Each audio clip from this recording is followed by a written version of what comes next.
Story 1. I, 35M, banning my SIL, 29F, from my house after she let my parrot out of his cage? I'm a 35-year-old man, and I've had my African gray parrot, Oscar, for over 11 years. He's not just a pet, he's incredibly intelligent, well-trained, and a deeply loved part of my life. Anyone who knows parrots knows they're not casual companions. I've invested thousands of hours in training Oscar, and while he's fully flighted, he only gets supervised free flight time inside our home for his safety and comfort. My wife's sister, Jin, 29F, has always been a bit of a boundary pusher. She has this tendency to think she knows better than everyone else, especially when it comes to animals. She's made plenty of comments in the past about how cruel it is to keep birds in cages, despite knowing nothing about proper parrot care. Last weekend, we had a small family dinner.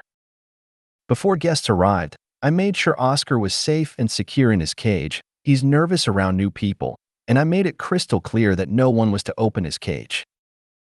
I specifically pulled Jen aside and reiterated this, given her past comments. Everything was going fine until, mid-dinner, Jen excused herself to go to the bathroom. 5 minutes later, we heard a loud commotion in the living room. I ran in and found Oscar frantically flying around, clearly terrified, while Jen was chasing him with a dish towel, which, for anyone unfamiliar, is possibly the worst thing you can do to a panicking bird. Oscar slammed into a window and fell. My heart nearly stopped. I rushed over and carefully picked him up. Thankfully, he wasn't seriously injured, just stunned, but it could have easily been fatal. Parrots can break their necks flying into windows, and African grays, who can live 50+ years, deserve better than being treated like toys. Jen just stood there saying, "I just wanted him to have some freedom," and, "He's fine, you're overreacting." I lost it. I told her to leave my house immediately and that she wasn't welcome back unless she could show basic respect for our rules and the safety of my pet. My wife supported me in the moment, but afterward she started suggesting maybe I'd overreacted, that Jen meant well, and I should consider forgiving her for the sake of family peace.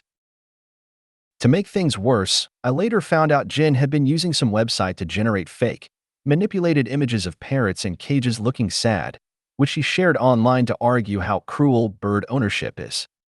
That hit a nerve. Oscar has been visibly stressed ever since. He's been quieter than usual and has started lightly feather plucking, both signs of emotional distress in parrots. It breaks my heart. I've been doing everything I can to help him feel safe again. Now my wife is asking me to consider lifting the ban on Jen for family harmony, but I'm not budging. I'm worried this is becoming a bigger issue in my marriage, but I also feel strongly that this isn't just a case of an innocent mistake. This was willful ignorance and blatant disrespect. So here I am torn. I'm being made to feel like I have to choose between protecting my parrot and keeping the peace in my marriage. Has anyone been in a situation like this? How do you balance something like this without compromising what you know is right? Comment 1. Jen didn't mean well. Meaning well equals listening to the people who are in charge of the pets or the kids. Hilda die on, man. Hilda die on. Comment 2. The effects of your sister-in-law's actions are both visible and continuous a week after this happened. This bird is supposed to live until 50, and that's under the best life conditions. This should be a hill to die on. You can't compromise Oscar for some dozy cow that thinks she knows best about everything and her enabler, your in-laws. I'm not saying divorce your wife, but I am saying that if she wants to allow her sister into your house again, the compromise is that a lock needs to be put on that door. You then wear the key to around your neck at all times. Comment 3. Nope. She crossed the line. That is your pet. Your responsibility. If she cannot see that she is on the wrong for doing something that you specifically told her not to do, you cannot take the risk of letting her back into your house. She is not a child. She is an adult. Treat her like one. Story 2. What do I, 26M, do with my mentally unwell wife, 25F, who desperately wants a child? In my senior year of college, I, 26M, got my wife, 25F, then girlfriend of 5 years, pregnant. We were scared at first, but it became something we were looking forward to. It was a really smooth pregnancy, but unfortunately, Our daughter died during labor. My wife has desperately asked me for another child since, but I'm very hesitant to do so. Just about every day, she asks for it. But every time I say no, citing her mental state and what I perceive as an inability for her to raise a child. Everybody from me to her sister was crushed by our daughter dying, but my wife has never recovered. She cannot see a child in public or she will burst into tears the next time we are in private. Before bed, she hysterically cries until she falls asleep. She has also never gotten therapy despite my pleading. When I get home from work, she greets me with an offer to have sex and make another kid, and when I say no, she throws a tantrum. She frequently slams her head on the floor or wall, throws and breaks things, and hits me or herself. I always tell her I will have sex, but I will not do it without protection. Just recently, she has been okay with condoms, but only if they are condoms she has purchased. I initially agreed to it, but they were clearly sabotaged. She will try other things like tell me she's on birth control with no evidence, or tell me to just pull out. We haven't had any form of sex since she got pregnant 4 years ago because of this. Most we do is shower together and make out like every 6 months. As I mentioned earlier, I think she is incapable of raising a child, and it's mainly due to her mental state, but it's also because she does nothing. She doesn't work despite having her bachelor's in chemistry, but still doesn't do anything around the house. I come home from work and deal with my wife for an hour and then do whatever needs to be done around the house, whether it be dishes, laundry, or cooking. Her family has no clue about her condition, and I have wanted to tell them, but she has threatened to commit suicide if I do. She's also increasingly throwing around the threat of just cheating to get pregnant. I'm not sure what to do, but I'm feeling like giving her the kid is the best option.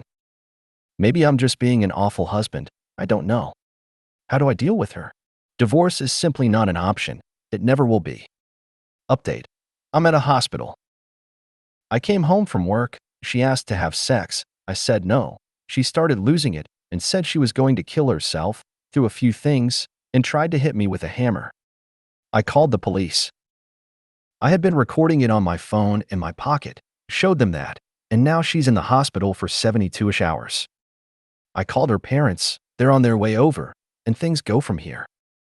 To clear things up, I always push for her to get help, but her threats were too much.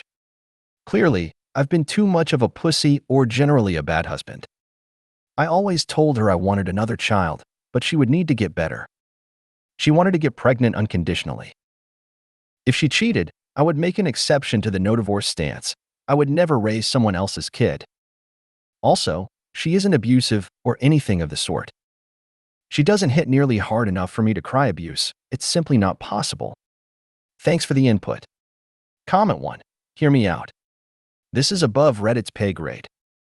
You need to get all the support you can get and find his woman some help. She is not coping in a healthy way with the situation. Comment 2. Your wife needs immediate psychiatric help. Please ensure that she gets it. Comment 3. She has threatened to commit suicide if I do. Then you call emergency services and let them take it from there. Or you tell her family and be very clear you need them to not tip her off while they make arrangements to take her in and get her help. But frankly, if all of that fails, it'll be her choice and responsibility, not yours. Do not bring a child into this situation, and do not stay with her if you think she's going to try and force that outcome regardless of what you want. Comment 4. As much as you don't want to hear it, she needs help. Serious help. Do not give in to her desire for a child if you say she is so clearly unable to raise a child, her mental issues would quite literally endanger the child. You need to be selfish here and seek out help from her family. Or anyone you're comfortable with. But she needs help. Desperately. You can't give in to her threats of suicide. You need to make the decision to give her help even if you have to force her into it with the help of her family.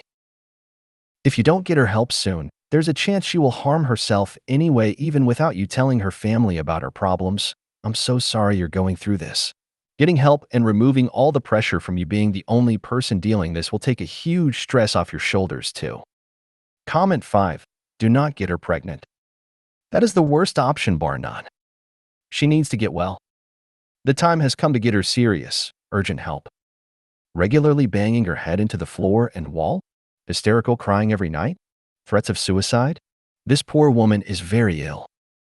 Do you trust her family enough to let them in? If they are good people, I would reach out right now. She needs help yesterday. Good luck.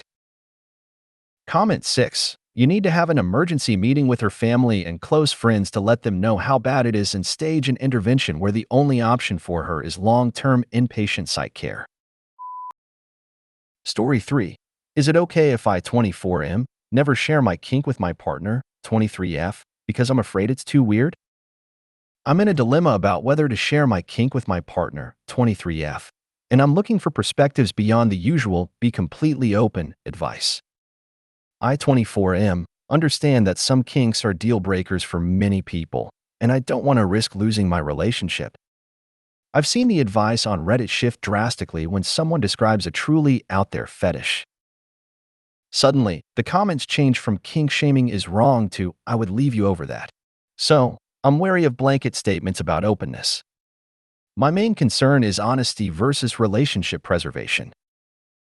I'm content never acting on my kink, but I'm worried about being seen as dishonest if I withhold this information long term.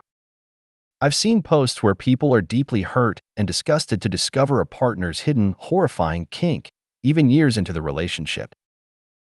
Am I wrong to prioritize protecting my relationship by not disclosing a kink that I fear would change how my partner sees me and potentially end things? I'm frustrated because it feels like I'm being told I should reveal something that could destroy my relationship, all in the name of honesty. I didn't choose this fetish, face-sitting, specifically the domination/making you smell my ass aspect, and I don't want it to define me or ruin my relationship. I just wish I was normal. Comment 1. You don't have to share everything with your partner, including your kinks. However, if this is a kink that you want to explore, you're fooling yourself and your partner if you think you can be in this relationship long-term and suppress it. You'd be better off finding someone who won't judge your kink. But if it's purely a fantasy that you don't actually want to do, then no need to disclose. Comment 2. It's literally just not that weird. If you made it to the end of the video, thanks for watching. Don't forget to like, subscribe, and share, and we will see you in the next video.